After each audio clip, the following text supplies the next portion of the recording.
Chicos, vamos sacando nuestros apuntes. Estuvimos nosotros la clase anterior revisando el tema del conocimiento vulgar. Vamos nosotros a ver el conocimiento científico, que ya se va a ir relacionando directamente con las concepciones y las perspectivas que tenemos que analizar para tanto esta clase como para la investigación como tal. Entonces vamos a ir observando algunos elementos que nos permitan priorizar. ¿Cuál es el tema? El conocimiento científico. Ese es nuestro tema directamente, ¿sí? A esto nos vamos a referir el día de hoy. ¿Cómo lo vamos a hacer? Contraponiendo la perspectiva del conocimiento científico con el conocimiento vulgar que vimos la anterior clase. ¿Cómo podríamos definir conocimiento vulgar? Chicos, a ver, voy preguntando. Ustedes díganlo rápidamente. ¿Qué era el conocimiento vulgar? ¿Qué decíamos por conocimiento vulgar? ¿Cuál era la definición? ¿Cuál era la perspectiva de conocimiento vulgar? Está engendrado en la opinión y se conforma con lo aparente. De nuevo. Está engendrado en la opinión y se conforma con lo aparente y no se preocupa por si lo que sabe es real. Ya, acordémonos un poco del mito de la caverna de Platón. ¿Qué serían esas sombras? Lo que se nos muestra a los sentidos, aquello que no reflexionamos, aquello que solo se presenta por medio de nuestros 5 sentidos y que depende más que de la reflexión de lo que nosotros observemos, de lo que nosotros percibamos. Ese es el conocimiento vulgar. ¿Cómo será el conocimiento científico si es lo contrario al conocimiento vulgar? ¿De qué dependerá el conocimiento científico? ¿Qué será? De la investigación. De la ciencia, de la investigación, sobre todo de la investigación. Cuando nosotros hablemos de investigación en estas clases, estaremos hablando de investigación de carácter científico. ¿Y qué entendemos por conocimiento científico? El conjunto de conceptos, ideas, teorías que describen y explican propiedades, principios, relaciones, leyes, fenómenos de la realidad. Es decir, el conocimiento científico es el conjunto de elementos que explican la realidad, pero ese conjunto de elementos son análisis, son perspectivas que no solo parten de la observación por los 5 sentidos, sino que dependen de una investigación, de un análisis y de ciertas consideraciones que iremos puntualizando. Tratan de lograr, a través de la aplicación de métodos, de llegar al conocimiento. Entonces, el conocimiento científico, como lo dice ahí, es el conjunto de estos elementos, conceptos, teorías, ideas, que describen, explican principios, propiedades, relaciones, leyes, todo lo que la realidad es. Acuérdense, si nosotros, ustedes que están viendo física, hay diferentes fenómenos físicos que tratan de explicar la realidad. Gravedad, qué sé yo, diferentes elementos que tienen que ver con velocidad, que tienen que ver con trayectoria, que tienen que ver con posición. Cada uno de esos elementos tiene que ver con la realidad. Y el conocimiento científico intenta acercarse lo más posible a esa realidad, intentando de cierta forma llegar a leyes o a principios que nos permitan tener bases sobre lo que entendemos. Pero se guían por medio de métodos, técnicas, procedimientos, instrumentos científicos.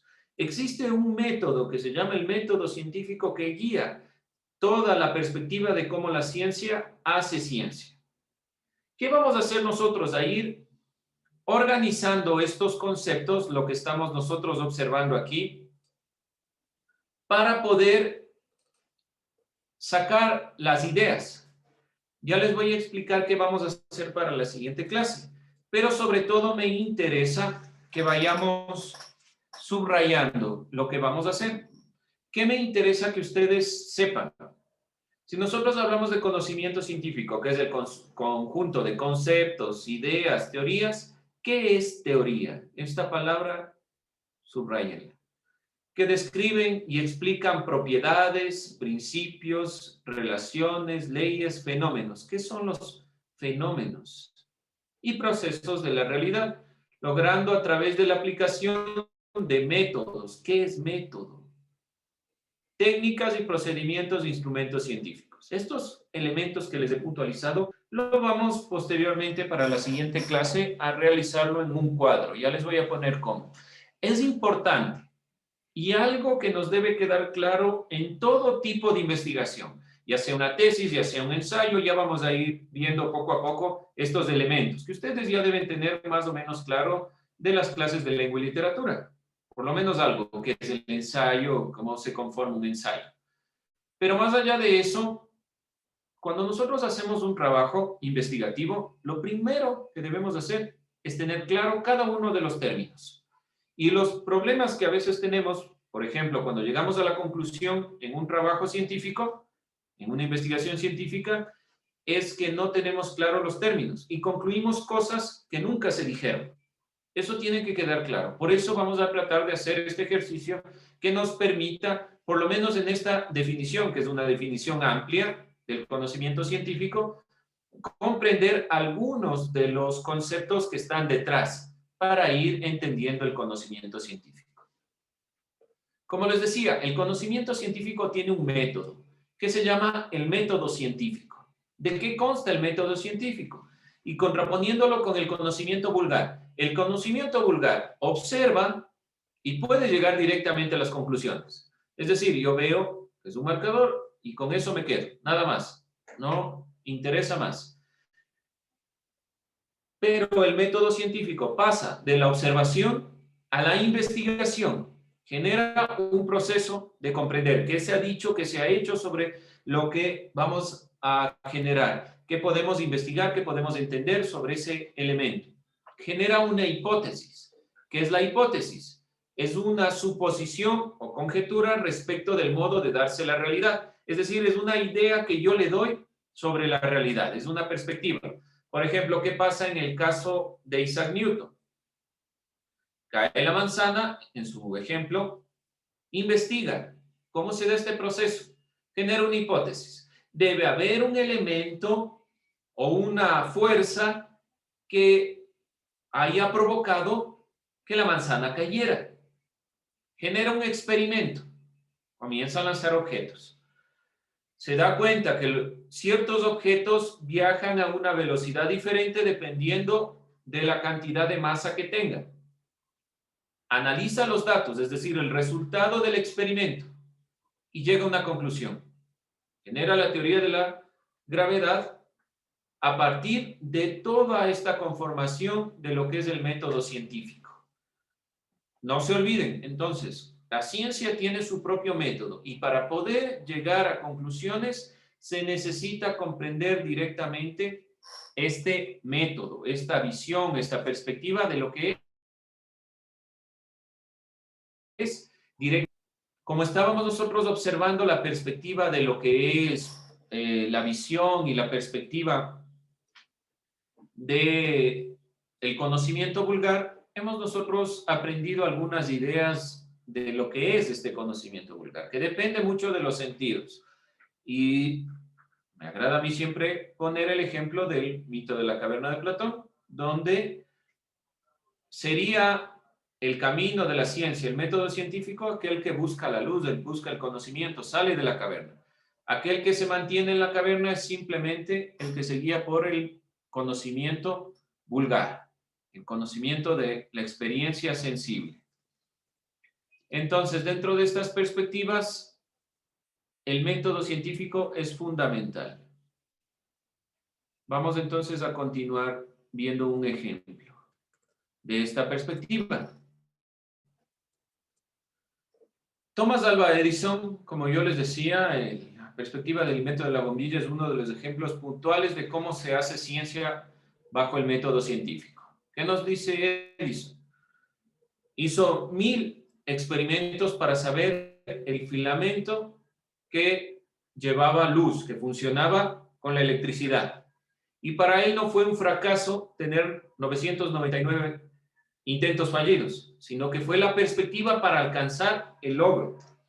¿Qué hace Edison? Observa, se da cuenta que puede existir o puede haber la posibilidad de mantener la luz en un elemento. Investiga qué tipo de filamentos le permite pasar corriente. Ahora, tiene 1000 diferentes elementos. Genera una hipótesis. Uno de esos elementos tiene que pasar corriente y generar luz. Genera el experimento y lo genera 1000 veces. Analiza los datos y concluye que uno de esos elementos, aquel que funcionó, es el que puede llevarle a la bombilla. Así se hace ciencia. Ese es el paso para hacer ciencia. Tomás Alva Edison es el ejemplo más claro del cual se habla directamente de la experimentación como ciencia. Ayúdeme, señorita Mercedes Monta. Ayúdeme resumiendo lo que he dicho. Hasta aquí, del conocimiento todo científico. eso. O sea, que o sea, no lo sé cómo explicar bien. Lo que usted pueda. Lo que usted pueda. O sea, es que no sé. Es que estoy haciendo otra situación y no estoy Estoy prestando haciendo atención. nada. Entonces pregunte, ¿qué no entendió? No, sí ¿Qué no entendí. entendió? ¿Qué no le quedó claro? No, sí entendí, sí entendí. Ya, entonces, a ver, vamos desde ahí. ¿Qué sí entendió? Cuénteme. ¿Qué sí entendió? Bueno, A es que ver. sí entendí, pero... Por eso, pero explíquenos, resúmanos lo que usted haya entendido para poder ir corrigiendo. ¿Por qué les estoy preguntando? A ver, volvamos de nuevo. Yo estoy hablando aquí en clase de algunos temas y de algunas perspectivas sobre este método científico, sobre el conocimiento científico. La idea es que ustedes aprendan cómo es el objetivo general de alcanzar el conocimiento. Y para eso nosotros hacemos investigación. Yo estoy poniendo algunos de los parámetros. Si yo les pregunto, el afán de la pregunta es saber hasta dónde ha alcanzado nuestro conocimiento lo que estoy diciendo, sino para cortar y comenzar la siguiente clase, porque es evidente, estamos durante mucho tiempo en la clase y hay ciertas cosas que se nos irán perdiendo. Por eso hacemos estas preguntas y estas retroalimentaciones. Así que no es más que eso. Así que pongan un poco de atención y si se comprendió, qué se comprendió y qué no se comprendió, que ese es el objetivo. ¿Sí? Ayúdeme, señor León. Que el conocimiento científico se basa en verificar y hacer experimentos para sacar una hipótesis y una conclusión. Ya, se basa en experimentar. Aquí está muy bien lo que nos dicen. Se basa netamente en la experimentación. Es fundamental la experimentación, eso está claro. Pero estamos guiándonos un poco diferente. ¿Qué nosotros vemos en los científicos? Primero nosotros pensamos que van directamente a experimentar y que de ahí sacan lo demás. El método científico, el cual se utiliza en cualquiera de las ciencias, no parte directamente de la experimentación. La experimentación es la comprobación de los elementos que yo tengo en la hipótesis. ¿Sí? Eso tenemos que ir un poquito corrigiendo porque sí es verdad, nosotros vemos un científico y ¿qué se nos ocurre?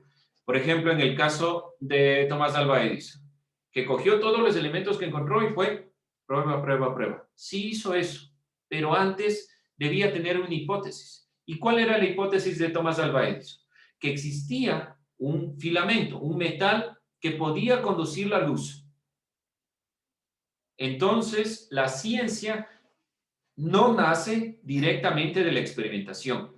La ciencia, el conocimiento científico, nace primero de una hipótesis que ya veremos en algunos pensadores, en algunos filósofos, dicen que siempre existe esta consideración. No es que la ciencia también llega a respuestas exactas de buenas a primeras o que siempre va a poder llegar a respuestas exactas experimentables. ¿Qué pasa, por ejemplo, con alguien ha escuchado sobre los universos paralelos o las dimensiones? ¿Qué son los universos paralelos? ¿Alguien tal vez sabe? Díganlo desde su punto de vista. ¿Qué saben? ¿Qué han escuchado? Aunque sean los cómics. ¿Qué es un universo paralelo? Prácticamente un mundo parecido al de nosotros, pero como que de diversas formas, tipo, ¿qué hubiese pasado si hubiese hecho esto? Y ahí como que cambiaría el futuro de iría esa parte y así. Ya, es decir, que tenemos el mundo A y el mundo B, que están separados, quién sabe por qué. Y en este estoy yo, y en este también estoy yo. Pero la realidad de este es diferente a la de este. Eso me dice que es el mundo paralelo. Sí. ¿Ya? ¿Cómo compruebo realmente que un mundo paralelo existe si no lo puedo experimentar? ¿Cómo hacemos? Pero existe la hipótesis, es decir, el científico observó, se dio cuenta que existen diferentes interpretaciones dentro de la realidad y que no es nada ilógico que puedan existir otros mundos que tengan otras consideraciones. Investiga la posibilidad de esto, genera una hipótesis, existen los universos paralelos. Ahora, ¿cómo lo compruebo si no existe la experimentación? Entonces, no todo parte del experimento. Aquí para eso está la matemática. Antes de poder visualizar el agujero negro que se pudo visualizar, solo teníamos la matemática para demostrar que existían realmente los agujeros negros. Por ejemplo, las dimensiones. ¿Cuántas dimensiones nosotros podemos comprobar realmente? Las 3 dimensiones que se delimitan en los ejes X, Y y Z. Pero existen 4, 5, 6, 7, 16 dimensiones, creo, hasta lo que se ha demostrado. ¿Cómo se demuestra? Matemáticamente. ¿Qué quiero decir y por qué pongo este ejemplo? Porque el conocimiento científico no solo es un conocimiento que depende únicamente de la experimentación. Sí se pretende llegar a la experimentación, pero primero se da una hipótesis. ¿Qué quiero demostrar? ¿Y cómo nosotros vamos a trabajar en investigación? De la misma forma. Observamos en la realidad. ¿Qué problema hay? ¿Cuál es el problema más latente? Evidentemente, en la actualidad, el coronavirus. Esa es mi investigación. Ese es es mi tema de investigación. ¿Qué voy a puntualizar? El tema del coronavirus es muy amplio. ¿Dónde lo voy a hacer? Tal vez en la ciudad de Quito. Entonces, ¿qué investigaciones han existido sobre este tema? Genero una hipótesis. En la ciudad de Quito, en base a lo que he investigado, las personas no utilizan de forma correcta las mascarillas, por poner un ejemplo. Observo, y aquí en la investigación, la experimentación es netamente lo que yo puedo obtener de datos. No voy a experimentar si realmente se están poniendo uno a uno la mascarilla o no, pero por medio de una encuesta puedo experimentar si realmente se está cumpliendo. Analizo los datos que me arrojan esos elementos y llego a conclusiones. El método científico funciona eficientemente. Así no vayamos directamente a la experimentación. Yo ponía el caso de Thomas Alva Edison porque es lo más concreto, lo más palpable de un científico que ha guiado su perspectiva, que ha pasado directamente por la experimentación y ha llegado a una conclusión y que le ha tomado largo tiempo hasta determinar el elemento que concluye. Eso es la investigación. Nos puede tomar 1000 ejercicios, 1000 trabajos y tal vez no lleguemos a conclusiones del todo finales, pero es parte de la investigación esta consideración. Dentro de este tema, y lo que estaremos nosotros revisando, el cambio de paradigma. Y vamos a ver algunos filósofos, Thomas Kuhn, Karl Popper, que son pensadores de la epistemología, es decir, son filósofos que han estudiado cómo la ciencia hace ciencia. Uno de estos filósofos dice que el cambio primordial de la ciencia es el cambio de paradigma. Como ustedes pueden observar observar en la imagen, un cambio de perspectiva. ¿Cuándo el conocimiento científico pasa a ser científico? Cuando hay un cambio de perspectiva. Dejamos de dar criterios, visiones, perspectivas centradas en explicaciones míticas, así como se dio en la filosofía, y comenzamos a buscar las razones. Y las razones estarán buscadas directamente en lo que se muestra en la realidad.